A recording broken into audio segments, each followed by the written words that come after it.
Yo, and welcome to the 169th episode of Lake of Rage, a Pokemon trading card game podcast. I'm your host, as always, Kevin Clement, aka Mellow_Magikarp. I'm joined today by a very special temporary guest host. We have joining us fresh off of the top 4 finish in the Louisville Regional, our second Kyle in a row. We have Kyle Lesniewicz. Kyle, how you doing today? Excellent. Thank you for having me. Perfect. Thank you so much for being here. I'm really excited to talk about some Palkia Dusknoir because I mentioned this last week or 2 weeks ago or something like that on the podcast. I tried the deck out and I got donked 3 times and I said, I hate this thing. I'm never touching it again. And I cannot wait for you to tell me why the deck is actually incredibly broken, because it really seems to be. I don't think your run was a fluke, was it? I don't think so. I feel like the deck carried me, honestly. Love to hear that. Okay, so we're going to get into some rep start questions first. After that, we're going to talk about why you chose Palkia Dusknoir as the deck, because it was it's like the worst kept secret in Pokemon at the time, right? And then we're going to talk about some of those matchups. What did you play against? How do you actually play some of the matchups? What does this deck do besides turn 2 Greninja and hope that they scoop? First thing we have are rapid start questions. You're going to have 60 seconds to answer as many as you can with no explanation. Are you ready? Ready. Perfect. Question number 1, spring or fall? Fall. What's your favorite breakfast food? Eggs. What's your favorite retro format to play? SP era. Favorite deck of all time? Sylveon GX. Would you rather go to the bottom of the ocean or go to space? Space. Who would be your starter Pokemon?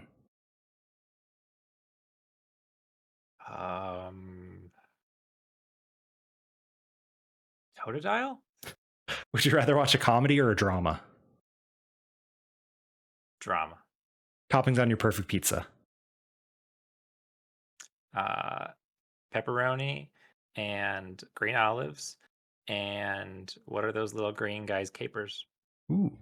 What color sleeves do you use? I use the black non-glares. Cats or dogs? Dogs. But everyone says I'm a cat person. What was your favorite subject in school? Orchestra. And that is time. So you got through 11. Pretty good considering we got, that minor little delay between the two, right? Yeah. So I want to start with your favorite retro format. You said SP era. For those of us who don't know what that is off of that, what was the SP era of Pokemon? Like a general year and some of the decks and stuff like that, and why do you like it? Yeah. So I started playing 2008, and the SP cards were printed January 2009, beginning with Platinum. For me, they were, and as far as tournament play goes, that was my first big basics era. Mm-hmm. And so they were like, some of the EX eras that we've had, where like the Dialga, the Palkia, the Infernape, those were all basic Pokemon, and they had their own engine that went with Cyrus's Conspiracy, which could find all the special tools that were, keywords for those cards. And it was my first time with kind of like what probably for players who are more retro than me, like their Holon engine, where it was like there's a specialized type of Pokemon cards. And as soon as those were printed, that was like the only thing I played until their rotation, basically. Sometimes I played some Stormfront Gengar because I had a lot of fondness for that card. But besides that, it was Luxray GL until it rotated. I mean, there's a reason that everyone always says Luxchomp is the deck, right? Like one of the best decks of all time. Yeah, I mean, it was dominant. And to this day, even outside of Pokemon context, whenever someone will ask me a question now and then, it'll just come to my mind to be like, I'll allow it. As if they're asking me if they can use a Pokemon power and I'm going to power spray it. It's just one of those things that kind of is ingrained in me now. And for all of our listeners who may not be aware, Power Spray is one of the 2 examples of interactions you had on your opponent's turn in the game, correct? Yes. Now, is the other one you're thinking of the tools that you put into play? Oh, I was thinking Alakazam. Oh yeah, okay, yeah. I did play against that card before back then because that was the same era. It was right before Mysterious Treasures, I believe, Alakazam. But that does remind me of Headringer too, like you interacting with your opponent's deck, which is another card that I really love. Speaking of Headringer, Power Spray, and then your favorite deck is Sylveon GX. There appears to be a little bit of a play style going on here, but why did you pick Sylveon as your favorite deck of all time? Um, in the mid 20 teens, I had taken some time off from the Pokemon TCG. I even played a little VGC for Mhm. a year, and I wasn't really sure I wanted to play seriously anymore. But during the summer, maybe 2017, it was. I'm always bad with the years of the formats. No worries. Um, in Japan, their city leagues, when the cards come out, all the new cards do well at the Japanese Sylveon GX. Mhm. And after that, it had no more results. It was not doing well once our season started up again. But I played hundreds of games with that deck on PTCGO, Yeah. and I was like, I need to go to a regional and play this thing. It's just so fun, and I took it to the Fort Wayne Regional Championships that year and had an okay finish, and that kind of gave me the boost I needed to keep playing Pokemon again. So off of that, what are some of your accomplishments in the game outside of this top four, of course, because you've been playing for a while. You've done some stuff. So what might people know you from the past? I feel like that Sylveon GX deck is what comes to mind when people who do know me think of me. I only played it that year in standard and expanded and got my invite only using that deck. And I had two top eights that season at regionals. I had top 16 at NAIC with it that year. I also, right before COVID, got top four at the Memphis Regional Championships with Buzzwole Lycanroc. And I won state championships back when those were a thing. But other than that, those are my accomplishments. So I pulled up your Limitless page, and I did not do some research beforehand, and clearly I should have, because now I have even more questions. I promise we'll get to Palkia probably. So as soon as you open it up, there's just Sylveon, Sylveon, Sylveon, and cash finishes all in a row, and then the Buzzwole, like you mentioned. But then we get to the post-COVID, where you go between a deck like Arceus Corviknight, which was, are you the inventor? Are you the Corviknight person? The person who gave it a Limitless No, page? No, that was not you. no. Someone else had a finish with it, like the previous regional. And I played a lot of Arceus throughout that era when it first came out. I just thought the consistency was insane. And it was a good call for that tournament because a lot of people were playing decks that just didn't have an answer to the Corviknight's resistance to abilities and the raw ability to take knockouts on Pokemon V. Okay, that makes sense. And there's one other one that stands out a little bit, even though this was technically meta. There's a Vikavolt thrown in here as well. Is that another one where you an early adopter of the Vikavolt, or did you see other people and you're like, well, this thing seems good. Let's go ahead and item lock. I was just kind of adrift that year, and I was not finding a deck that I liked to play. And at different times when item lock was allowed, I played it. I played Quaking Punch. I played the Vileplume Unleashed. Um, Probably others that I'm forgetting, but Mhm. it was just a nice change of pace to play that one time. So let's go ahead and jump into the more modern, the Palkia Dusknoir, right? Your most recent top cut finish of several top cuts. Why did you choose Palkia Dusknoir? This was a deck that everyone was kind of like, wait, this deck seems underrated. We saw Stefan do well with it, but everyone's still kind of like, this deck seems underrated. Like, no one was pretending it was even a meta deck. Why did you pick Palkia? Yeah, it was interesting because it looked like, I think if you go back to the online tournaments, it's been really overrepresented over the last month there, but not Mhm. represented highly in real life, which was strange to me and also was causing me to not think the deck was as real. Um, I did not play any Pokemon between Louisville and Baltimore. I went to Baltimore Regional Championships. I played Reggie Drago. and I hit like some Lugias and other matchups that weren't very favorable and didn't really think much of it afterward. Mhm. I got married in September, so I was very busy, Congrats. and thank you. Didn't have time to play Pokemon. And so Tuesday last week, I was like, what am I going to play at this thing? And I had a couple decks in mind. I was like, top of mind was I was going to play Regidrago.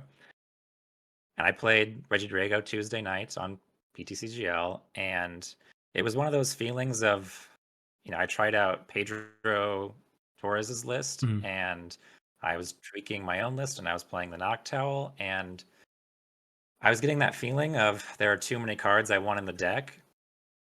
I always tell my friends that when I feel like there should be 62 cards in the deck, that's when I know I'm gonna like the list. When I feel like there's 64 or 65 that should be in it, that's when I'm not feeling like I know what should be in this deck. That's interesting. I like Um, that. yeah. So I was having bad feelings about Regidrago, and so I had to audible. I only had so many days to do it.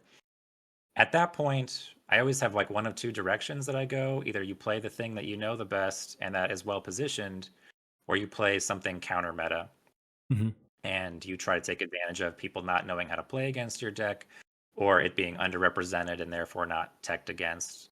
And usually those type of decks also have polarizing matchups, so you might get some free wins, which I think are always valuable. So I spent Wednesday playing Snorlax, and I did not have good experiences against the Dusknoir decks. Yes. So that didn't feel very good because I was afraid that I was expecting um Raging Bolt, Dragapult, and Terapagos to be the top three decks. They Mhm. weren't necessarily in that order, but that was accurate. And then I always try to think, where are the top three decks going to be? And then what decks do I expect not in those three that will be in top eight? And the ones that I expected were Snorlax and Lugia. I want to pick something that was good against those. Um, so then my last pick that was on Thursday, I was playing some Iron Thorns, Oh and gosh.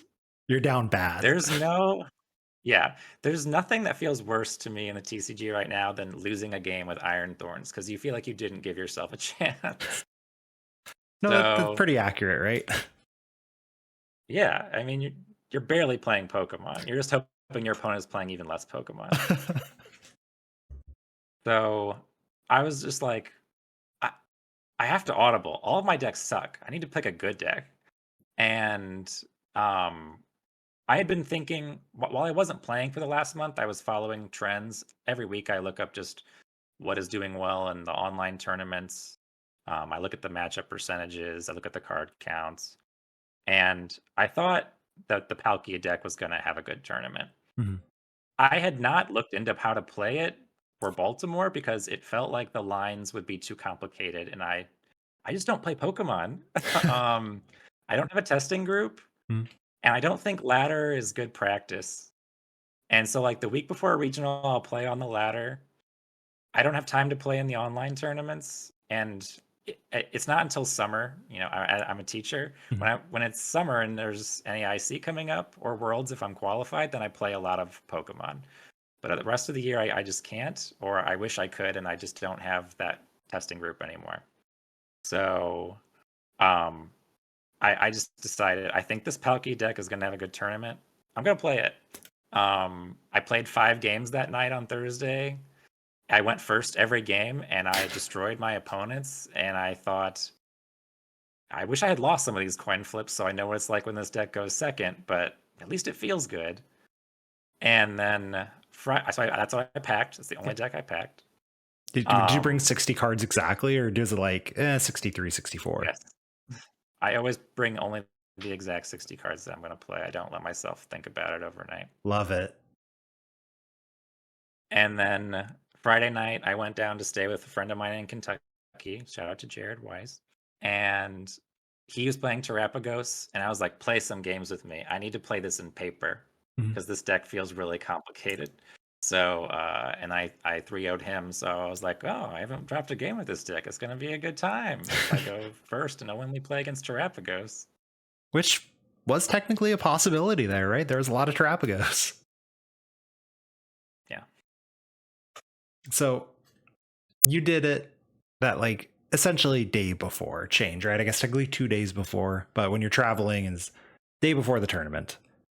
Is this something Mhm. that you have done a lot throughout the years, or is this something where you're kind of like that? You said, I don't really play a whole lot anymore. I don't get to test a whole lot anymore. So it's kind of a new development in your life.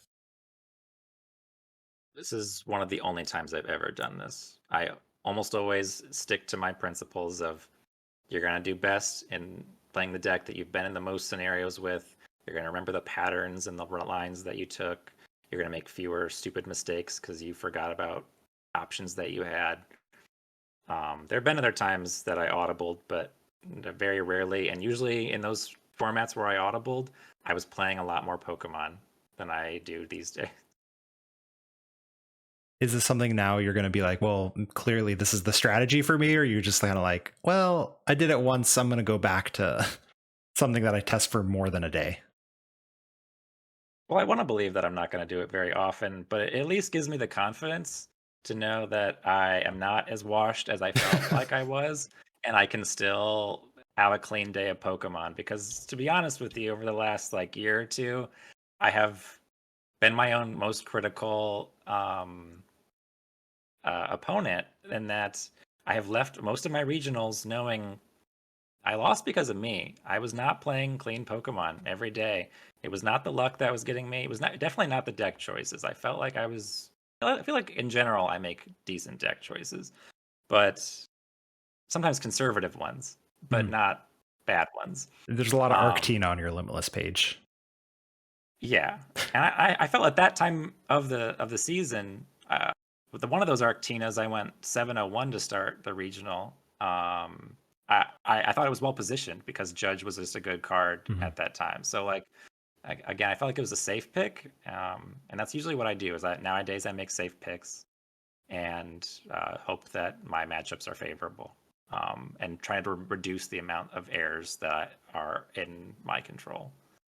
But this time I made a big gamble, and uh, I don't want to do this very often, but it at least lets me know that it's within me to learn a deck on the fly, which is at least opens up options for me in the future if I feel like my picks are bad. So someone else who's kind of in that I don't play anymore and I have less of a storied career than you, but still that like go to a tournament like, oh, clearly I'm washed because I wouldn't have done this 3 years ago, right? Very encouraging to hear that you have at least unlocked the thing that I'm still trying to unlock out of these later in life kind of things. Sure. The release of Surging Sparks is right around the corner, and you can pre order your sealed product now at tabletopvillage.com. If you use code MELLOW5, you will get 5% off your order. That is tabletopvillage.com, and use code MELLOW5 for 5% off your order. Back to the show. Sure. I want to jump back to something you mentioned before we talk about the matchups. You said, normally I don't do this because, I'm not going to make misplays and stuff like that because of, the reps, all that. Were there a lot of times in this tournament where you were like, oh, I am absolutely throwing, or were you like locked in? Like, I've got this. I'm playing out of my mind right now. I'm figuring stuff out on the fly. Like, which one of those are probably somewhere in between those two? There was a lot of during my opponent's turns thinking out my lines, not knowing going into the matchup. There was just definitely a lot of like second guessing myself. Um, I'm a kind of a methodical player. I think I play at a good pace. I play at a very fast pace when I know my deck, but at this tournament I didn't, so I was definitely playing a little more measured. But I felt like I played an extremely clean game for as well as I knew the deck. There were lines that I didn't see until after the games. There were a couple times that I made mistakes in games that were already kind of locked up, Mhm. and I got a little foot off the brake. And then on stream, I played poorly, and I can talk about that more later. But yeah, I know, I know. If you're listening to this and you watch my matches and you thought that I didn't play well, I didn't. I knew that in the moment that I was not playing well. I was forgetting things, and then I would, as soon as I passed the turn or attacked, I'd be like, "Well, didn't do that. Whoops." Let's So yeah, I played a little differently on stream. Let's jump into that. So let's just go into those matchups. But can you tell me more about what were these mistakes on stream where you're like, they were so clear to you now, right? Well, I did say earlier that I feel like I am honest with myself about when I'm playing well and when I'm not. Mhm. So I try not to make excuses like luck was a factor and things like that. It had been 3 years since the last time I played on stream, and before that, I played on stream pretty regularly. Um, and this time felt very different when I put the headset on. I got on stage, and I remembered being in Secaucus and putting on my headset, and it feeling like I was listening to one of those YouTube videos that people go to sleep to, and I could hear my opponents crystal clear Mhm. as if they were right next to my ear. This was not like that at all. And I knew that I heard after the tournament that they had some technical difficulties with the white noise, so I don't know if that played a factor, but it was distracting to put it lightly. Jarring is how I described it in the moment. Mhm. I, it was like a dark static, and I could I would if we went back a year before we have these really fancy overlays on the stream now, and you saw my little face during my match, you would have seen a lot of nervous actions because I could not hear the judges the entire time without forcing them to repeat themselves. I could not hear my opponent and without asking him to repeat himself every time, not Mhm. exaggerating. Um, and then during the match, when the match started, the judges told me that I couldn't tap my cards. I saw them letting other people do this, but they told me that and I'm not trying to call them out. They did like relent in the middle of the match because they noticed I could not stop doing it. I would tap, I would put the coins on to show my abilities. Um, I thought that they wanted me to put the coins on and flip them when they were used and unflip them going into my opponent's turn, like ability used markers, Mhm. but they didn't want me to do that. They wanted me to put the coins on and then just remove the coins. So there was a disconnect there. They were trying to communicate, but again, I couldn't hear them. So that first match against Kieran, I was focusing was terrible for me. And I was trying to focus on how to play against Lugia, and I really did not feel like I could. Um, so I was a little frazzled after that match. I was not happy that I got put on stream because I felt like it could cost me my run. But then when I got to play in top four, I was thankful that I had been already through that once because then I felt like I could focus a little more on the match. I still didn't play perfectly well, but I at least felt like it was no longer that the distractions were a factor. It was more that my play was the factor. Mhm. And so during that Lugia match, I forgot to use Pokestop one turn because I wasn't allowed to tap the things. Mhm. Um, I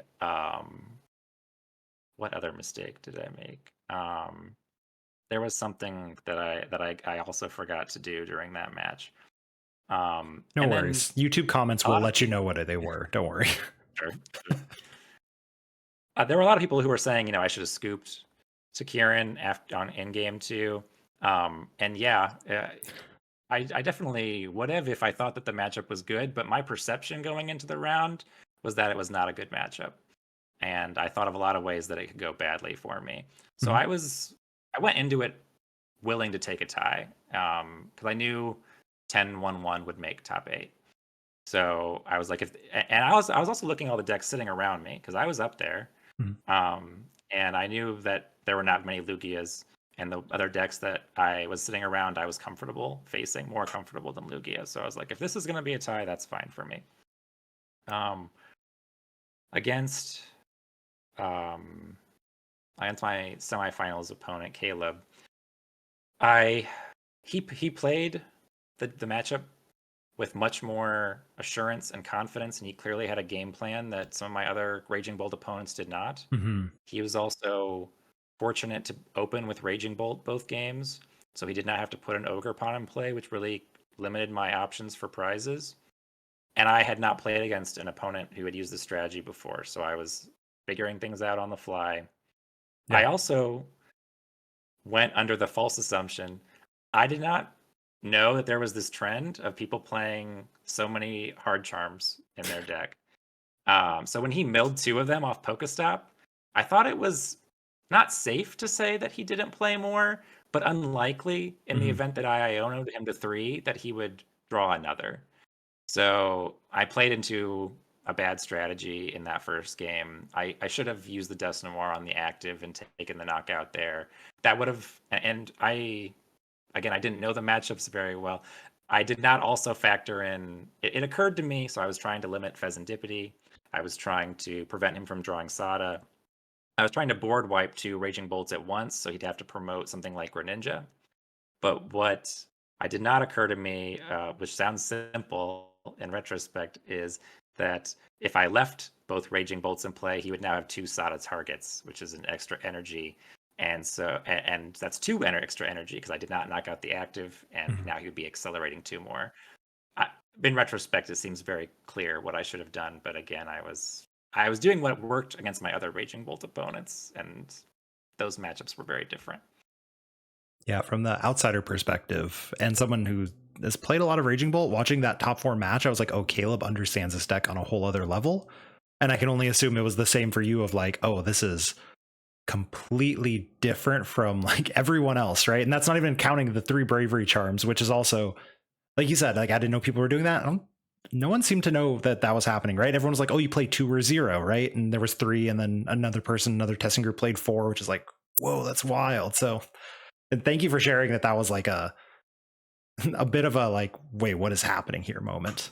It was a wake up call. In the first 5 minutes of the game, I remember had a feeling almost like of an anime protagonist, and I was like, oh, he's the protagonist. He knows what he has a game plan. Like there was an aura coming off of him, like this, nothing is happening accidentally. He knows this matchup way better than I do. And you know, I don't think it's a bad matchup, but I wish I had gone into it with as much knowledge I have of it now as as he did. I think I had a pretty good chance at winning that game 1, and I still think the plays I made were winnable. If he doesn't draw Ultra Ball for Luminion in that Iono, I think I win that game. But yeah, that's another thing I didn't know he had an out too. But it was also kind of unfortunate. I had played against Xander Perot in day 2. He was also playing a heavy Hard Charm Raging Bolt. Is it Hard Charm? No, it's Bravery Charm. Yeah, Hard Charm's the -20, right? Yes. And for whatever reason, in our matchup, I did not see more than 2 Bravery Charms in his list. It turns out he played 4, and if I had been scouting better, maybe, then he was on stream, maybe I would have learned that, but I was trying to focus on my own play and not what everyone else was doing. So it didn't come out that he had all these extra Bravery Charms, so I wasn't as suspicious as I should have been in my match against Caleb. So you mentioned that like, oh, I've learned stuff about the Raging Bolt matchup. Can you tell me more about like what did you learn? Especially when someone's going to maybe play it the way that Caleb played it. Like what are some of the things that you should be doing as the Palkia player? Well, according to them, they want to go first. I was picking second against all of my Raging Bolt opponents. I picked second against Xander Perot when I won the coin flip, and then he lost that game, and then he went first. And I said to him, like, are you playing mind games with me? Then I got to the semifinals, and I picked second. I won the coin flip, and then I lost, and I picked second, and then I had the awful feeling of him going into game 3 and picking first, and me feeling like an idiot. So it's making more sense to me. Of course they want to threaten the Raging Bolt attack, but without the trekking shoes, it's probably harder to get there. And then if they want to limit their bench, he was playing with his strategy of not letting me take any easy knockouts with Palkia. And not having easy, 2-hit KOs with Dusknoir's damage. Because with Bravery Charm, Raging Bull has 290 and can't be knocked out by just the abilities. Yeah, go first, I guess. Doesn't you usually do, so I guess it's just do what you do all the time. But that was something I definitely learned. The vacuum is incredibly important. I had a lot of different thoughts throughout that match on whether I would need to use it on a Bravery Charm with Ursa Luna, or I would need to use it in combination with Iono. That was another thing I could have figured out more if I had more time and I was in the bird's eye view. I think it's Mhm. so much maybe this is common sense. Watching a stream, it is so easy to know what the right play is. Playing the game with the cards in your hand, there are so many more things going through your mind. Oh, please say that again Um, for all the listeners, real quick. All the Twitch chatters that we hear. yeah, just when the cards are in your hand, it's a different game Mhm. than when you're not. And for of course for the pro players, for the professionals, they play so much more Pokemon than even I do. They're gonna make more plays like the spectator would make when they're in those situations. But for the average player, it is so much harder to know the right play when the cards are in your. Even if I'm just like coaching my friends and I'm standing right behind them, like they know how to play the game. But when the cards are in your hand, it's different. Mhm. Um, I lost my train of thought. Where was I responding to? We were talking about the lost vacuum being important, the 290 Oh, HP, the. so in that match against Caleb, Mhm. um, now in retrospect, he was in such a good position that game three. He had so many energy on board, and he had put down all his support Pokemon. It's clear to me now that the best play was to vacuum the Pokestop to Dusknoir, the Bravery Charmed, Raging Bolt, so that was in all of his Pokemon would be in range of my attacks to gust and knock out the Pheasantipity. So I removed his Stadium, removed his Pheasantipity. Um, he still wins with Energy Card, and he plays 4 Retrieval and 12 Energy Cards, Mhm. and Pokestops to find them and all this. So still probably a losing situation, but that was a better out than what I was doing, which was trying to prevent him from drawing Sada with Pheasantipity in play. So That makes sense. You mentioned Kieran's matchup, right, against Lugia. Obviously, another stream matchup, but you said that you were not sure if the Lugia matchup was good. Had you not played a Lugia the entire tournament until that no, matchup? No. So now that I you've hadn't. played it, No, it was the first one. you still think it's a bad matchup. You still like, yeah, a tie in that was probably the best scenario. Ignoring exactly how the game played out, but like in general, was the vibe still like, no, this feels bad? It feels maybe even if you get to go first. If you go second, I don't think it's very close. Probably as long as their prizes aren't affecting them. Even that match, I got very good positive prize variance with his placement of the Legacy Energy and or Iron Hands. One of the two was Mhm. always like inconveniently placed. Um, so yeah, I won the coin flip that made it better, but I still wasn't sure. Like, if I knock out this Minccino, is that like a prize that's not going to matter? Am I going to need to take like two prize knockouts in this matchup anyway? Because Archeops is 150 HP is really inconvenient for Dusknoir. The math in that matchup seems so much worse than most of the matchups you play against. At least Dusknoir helps you get through the V Guard energy because that in of itself would be annoying if not. I realized in game three that there was value to playing or to evolving into the Greninja EX because Mhm. of Iron Hands, because of Weird Ear. Um, but yeah, I still played out that second game anyway because, like I said, I was going through. I'm gonna play this to a tie or a win, and hopefully I can make that decision when it's in the nitty gritty of what's left. But yeah, it's probably not favorable. That was the one matchup when I picked the deck where I was like, that's the one I'm trying to dodge of the 5 that I talked about before. Of those five, we haven't said anything about Dragapult. Now, Dragapult obviously wasn't high up. I think there was one in top 32, but it was highly played. Is that one of the decks where did you face any? And how does that matchup kind of go? Not a single I did not Dragapult. face any. No, Zard? Any of the stage I 2 decks? I did not play any Zards.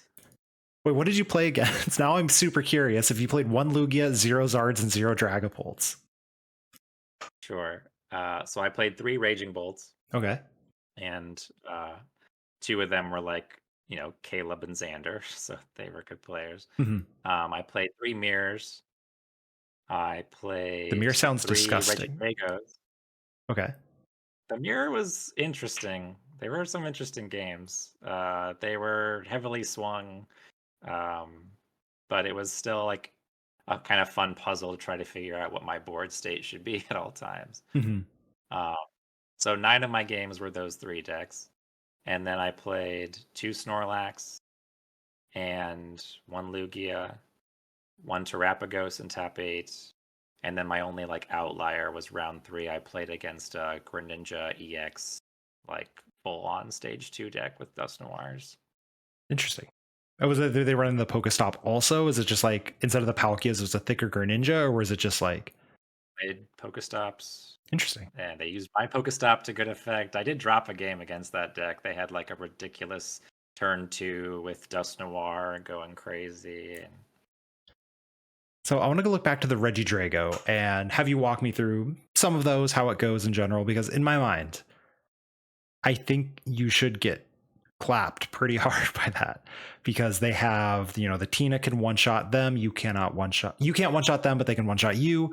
They can obviously Dragapult and KO any of the little ghost guys that you don't evolve, Duskulls. Like those seem bad. You can't Greninja anything. I mean, you can Greninja them, but like Ogre Pawns have Terra, so it's not even going to do anything as far as like a 2-shot with a Dusknoir or anything like that goes. So how are you beating Regidrago? well, it it's one of those matchups where I feel like you could play 100 games, and so many 80 of those games would play out just organically in different ways. Um, I played the Regidrago deck to Baltimore, and I was going to play it to this tournament. And the reason I didn't was not only did I want all those cards in it, but what your turn 2 looks like can vary so much. which attackers you get in the discard pile, whether you need to use your V Star, and use it, how the turn you use your V Star on is like a huge determining factor of the win rate of the deck. I believe. So I could tell you like this is how the matchup goes, but you could play 5 games Yeah. and it won't go like that at all. Um, I lost the coin flip against all of my Regidrago opponents, and it didn't tend to matter because sometimes their deck didn't do what it was supposed to do, which felt justified. It felt like I've made the right choice in my deck. No, because my deck always did what it was supposed to do. In round 6, I played against one and I won both of those games. The first game, they had to use their V Star to get into their attack. I had benched 2 Duskulls, and they were only able to knock out 1 with the Dragapult attack. And then I was able to blow up my Dusknoir and knock out the Regidrago and the active, and they didn't have another one ready to go the next turn. So I got through that game. And then, unfortunately, the next game, they didn't get started before I knocked out their 2 energy Regidrago V on the bench. So those were like kind of runaway games after the initial. I did lose to Regidrago. My only loss day 1 was a Regidrago. I won game 1. They had kind of a suboptimal start, and I was able to do the cool Greninja 90, Dusknoir 130, knock out the one they were charging up on the bench, put 90 on the other one so that Palkia could knock it out, or Ursaluna could knock it out.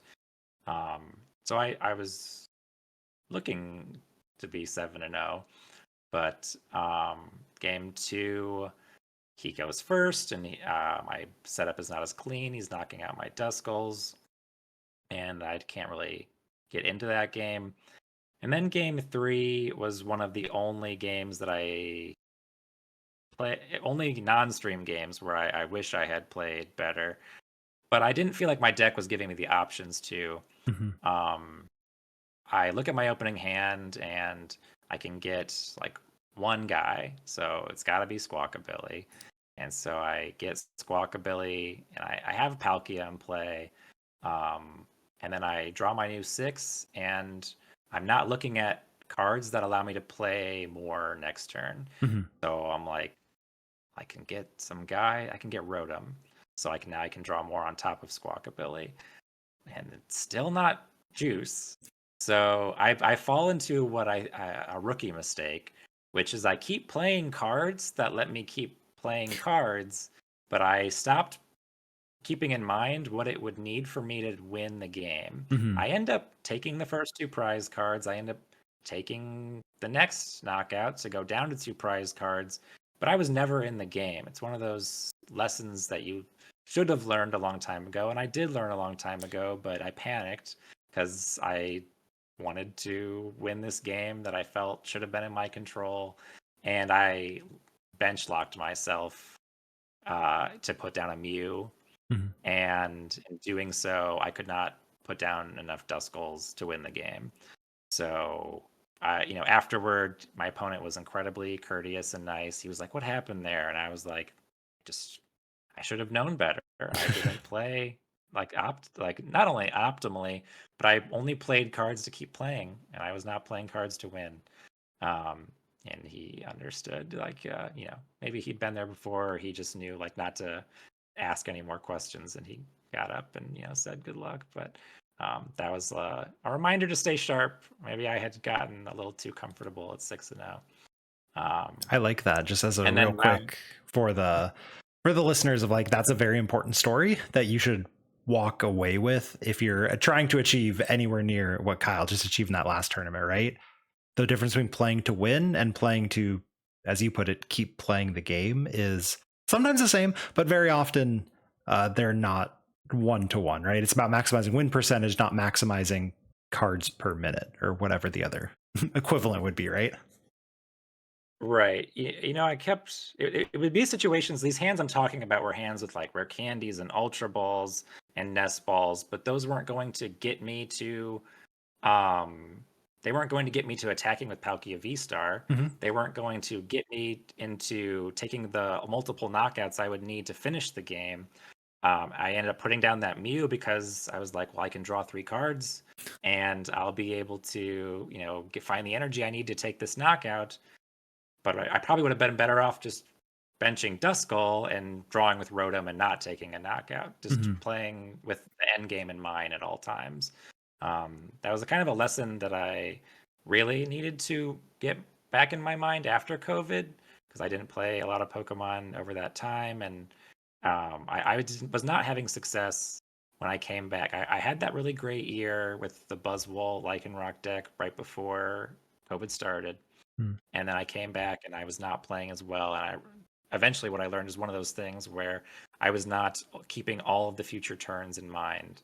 I was only trying to play perfectly this turn. What is the best I can do this turn, and that's not always what you need to be doing. Oh, love it. Beautiful. Anyway, continue on. You're going to talk about another Drago, I assume? Oh yeah, my last So my win in was round Hmm. 12, and I played against another Reggie Drago. That was it? Yeah, Cameron Chinoy. Okay. And Shout out to, as a real quick, shout fortunately out for to him, Cameron Shinoy from Tabletop Village. Just got to throw out, employee of the shop that sponsors me. oh cool. But yeah, good local. Anyway, go for it. He had a really good attitude about his deck quitting on him. It's a good guy. Because he won the coin flip. He won the coin flip. So I could not buy coin flips at this tournament. I won 5 out of 14. And 2 of the ones that I won, I made the wrong choice anyway, because I should have gone first against those Raging Bolts. Um, but he opens Halucha Pass game 1, Oof. and I dominate that game. And then game 2, he gets the energy on his Reggie Drago. He cannot get into the V Star. I Palkia it up with Prime Catcher, knock it out, and just wasn't. They weren't games of Pokemon for him very much. And I almost kind of like let him back into the second game because I was so far ahead, but it didn't matter. It's one of those where Palkia, it's like this cool combo deck, right? But also it's one of the most aggressive decks in the game with hit hard on turn 2, Dusknoir, Greninja, right? Like you can just kind of stomp on people's faces, I assume. Yeah, which brings up one of the things I told myself when I chose this deck is I was playing the Iron Thorns deck and I was like, why am I playing bad cards? I should play good cards. And when the note I made, I always call my deck list something on Arcanine. Mhm. The title of my deck was only unfair cards because every card in this deck is good. You're there like sometimes you have hands that aren't good, Mhm. but all the cards are good. And like another thing I've tried to do this year, I played Reggie Drago at this one, I played Palkia at this one. I'm gonna play the good A specs. I'm gonna play Prime Catcher. I'm gonna play stadiums that do like really impactful effects. Like Pokestop in this deck feels insane. It feels unfair that it's just like a raw. It's a supporter card. It's like draw two It's or draw three every turn, and the cards that you don't get off of it, you have the other broken card. Night Stretcher is so much better in this deck than in every other deck. yeah, I it's mean, like I said, the deck carried me. when you put it like that, it really is just like every single card is, like you said, just stupidly good. Pokestop, and you're like, okay, I milled a Pokemon, whatever. I also got a stretcher. Greninja, 90/90 snipe. We were calling for this card to be banned because it was so broken a little while ago. Dusknoir, people are like, you need to ban this card because it's too good. It's like, well, I'm just gonna play it then. You have the Pheasantipity still, you have the Blood Moon Ursaluna, you have like, yeah, it's a good way. What if I just play all the good cards? Then my deck is gonna be good. I honestly felt like the only fair card in my deck was Palkia V-Star itself. Because he was like not really part of the game plan. He was taking like one knockout a game maybe, Mhm. and he enables Greninja to be broken. Which Greninja though? Always for me the Radiant one. I never did the Mirage Barrage attack. Wait, not even once in the whole tournament? No, I did threaten it against one of my Snorlax opponents. I just manually attached to it enough times, but I never ended up using the attack. I'm going to ask you a few questions about the list because there's a few things on here that I don't know. Questions. The first one's the Rotom V. Like, I know you want to go first, but in my mind, this deck wins when it goes first no matter what. So what's the Rotom doing here? I am a huge Rotom proponent. So going into Baltimore, for example, I ended up playing Reggie Drago, but the deck I played the most for that one is I was playing Cornerstone, Ogre Pawn, Noivern, and Mm-hmm. independently of the group that like ended up taking it to the tournament. My list ended up maybe not being as refined as theirs because I still felt like the Reggie Drago matchup wasn't that good, which is what turned me off of the deck. But the big difference in my list is I played still Mimikyus and I played Rotom. Mm-hmm. And Rotom was gonna get me is gonna get me my combo and I would scoop up the cards out of play. At NAIC last year, I played Lost Box with Rotom. I just think, like Pokestop ended up being better than what I played. I played like Town Store and Forest Sealstone, Mm-hmm. but that extra draw is really, really good. And so I don't usually play aggro decks. I haven't played a lot of Squawkabilly stuff. Mm-hmm. But sometimes you don't want to Squawkabilly. So there were plenty of turn ones, where I was like, this hand is really good, but I've got a bench space that Squawkabilly could be on. I'm gonna draw 3 cards. And I figured this out just in those 5 games I played on PTCGO Mm-hmm. the night before because I was playing Stefan's list. So shout out to him, great deck. Yes. He was building off of Grafton, obviously. I looked up at Grafton's list and I saw that he was playing Rotom. I was like, yeah, that sounds great. I can't count the number of times, excuse me, that I used Squawkabilly and Rotom in the same game. I would, like, sometimes I just wouldn't bench the Greninja and I would just use those two instead because I was trying to get closer to a Dusknoir play or something like that. Or Mm-hmm. I just needed to see more cards and I couldn't afford to discard 3 rare candies or 2 night stretchers and my prime catcher or something like that. I just wanted to build on the hand. And it was so like for that option, it was insane. But it wasn't just that. I hadn't thought about this until my opponent flipped over Snorlax, but it was so good. It was I 2-0'd both of my Snorlax opponents, Mm-hmm. and I thought the matchup would be okay, but I quickly realized, my game plan against them was I was going to use the Greninja EX, one shots the even buffed Snorlax, one shots the Rotom, lets me search for any card I want, so I can always keep my combos together Mm-hmm. and keep the cards that I I can get the cards that I want to hand without them being a threat. I'll know if like how many Aries are in their discard pile, etc. But eventually, in all 4 games that I played against Snorlax, they flute something into play. For much of the game, I would keep it to like only Duskulls and Greninja EX.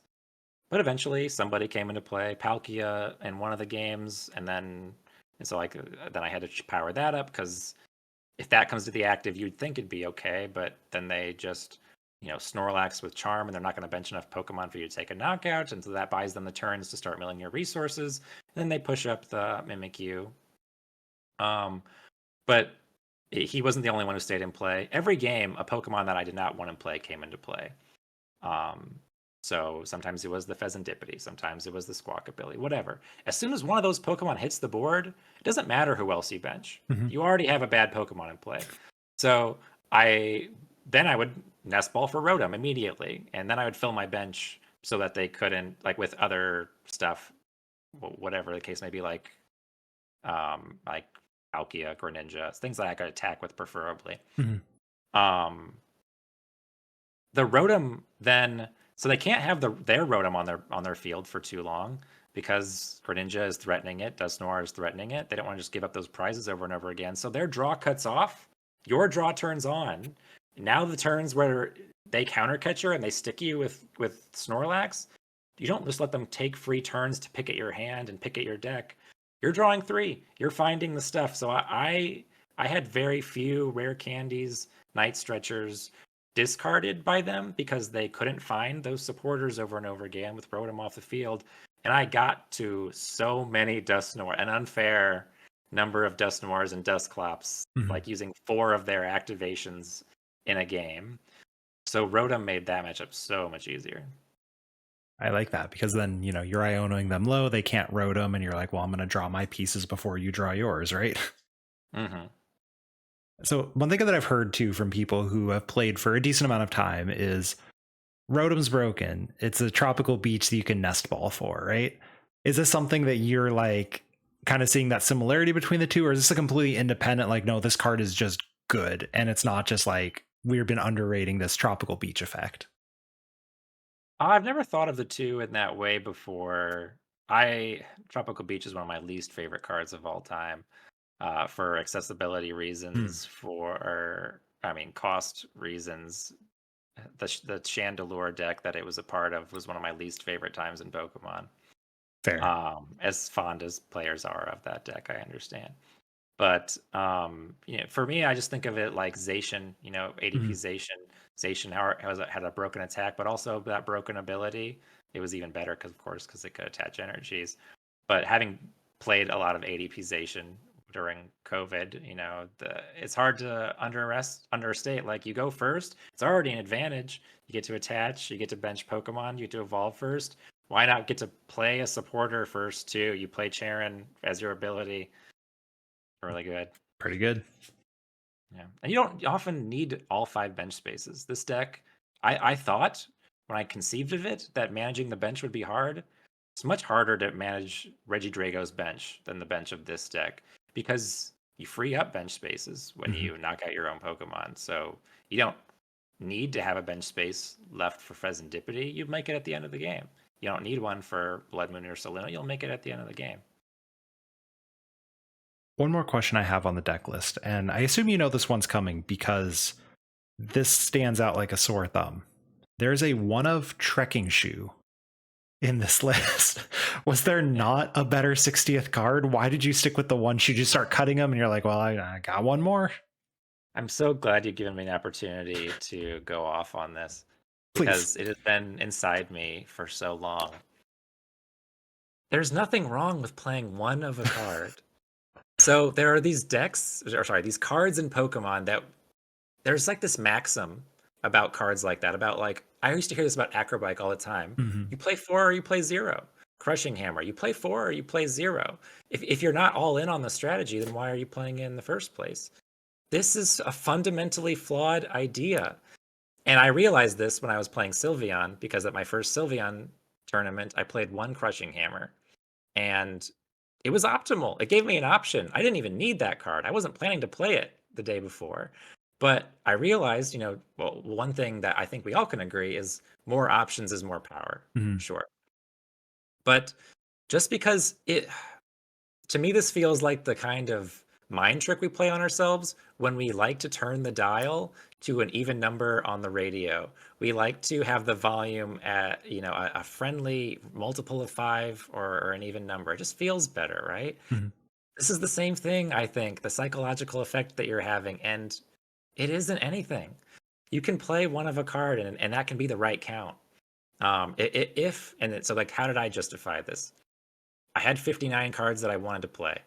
I put all 59 cards in my deck. This is the Mhm. first time I felt like I had every card that I wanted to play in my deck. I did consider a second Froakie because I myself wanted to play Iron Thorns. So I thought, what's this deck's Iron Thorns matchup like? Well, if they lost City, my only Froakie, I probably lose. Mhm. I definitely lose. Sounds right. But it's a 3-4% deck. If that happens, it happens. It's only going to happen once, maybe. Yeah. So and maybe I'll go first and they won't be able to get it.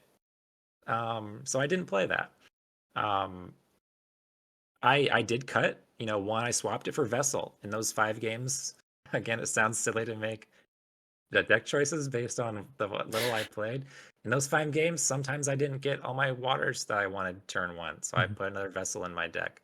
There were still one of my stream matches. I still didn't get the waters I wanted. I had to use Palkia's V-Star to put a single energy in play. I did value the stretcher more, and I think that was the correct call.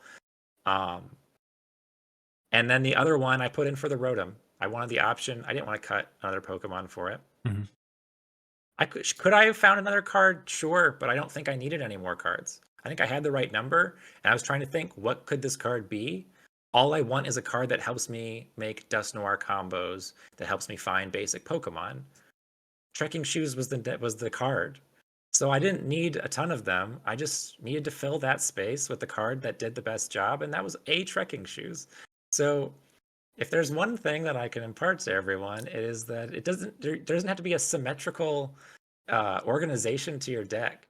Don't buy into the you play 4, or you play 0, or you play 2, or you get cute and you cut 1, so you play 3 so that you have a different limitless page than somebody else. Play the right number.